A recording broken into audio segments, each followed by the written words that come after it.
नाजरीन आदब सलाम। मैं ज़ाकिर बाज़दार एक बार फिर आपसे मुखातिब हो रहा हूँ।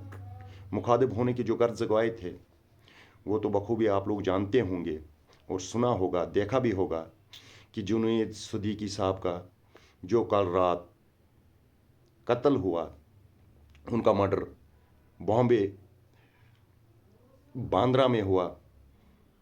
अननोन गनमैनों ने उनके जिस्म को गोलियों से छल्ली कर दिया। बड़े अफसोस की बात है कि हमारे हिंदुस्तान में इतने बड़े हाई प्रोफाइल की मौत हुई जिनका काफ़ी दबदबा था हमारे हिंदुस्तान में, ख़ासकर महाराष्ट्र में।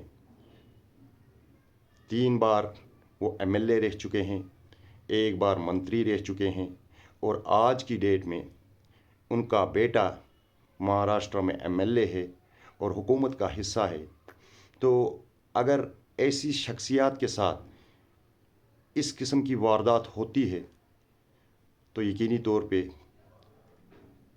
ठेस पहुंचती है कि ऐसे हाई प्रोफाइल को खुले आम गोलियों से उनके जिस्म को छल्ली करना, ये कहाँ का इंसाफ है। तो यहाँ पे कहीं ना कहीं महाराष्ट्र गवर्नमेंट को भी सोचना चाहिए।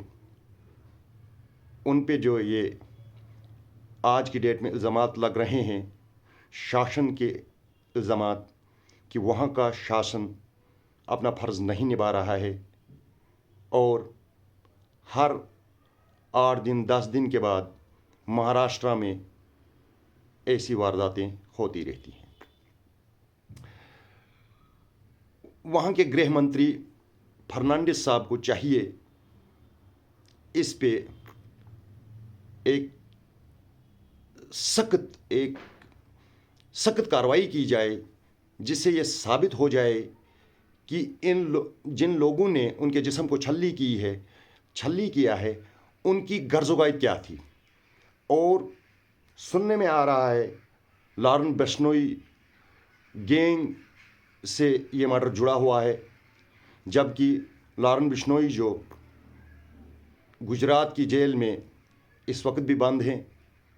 2 अपराधियों को तो उसी वक्त पकड़ा गया जो वाइस कोटी इनकी थी, उन्होंने दबोच लिया, लेकिन 2 अभी फरार हैं।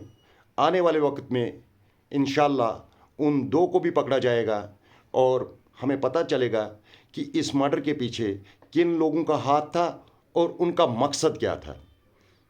हम इंतज़ार करेंगे तब तक जब तक इस केस की पूरी तहकीकात होकर पब्लिक डोमेन में आएगी और हमें भी पता चलेगा। तब तक के लिए दीजिए इजाज़त।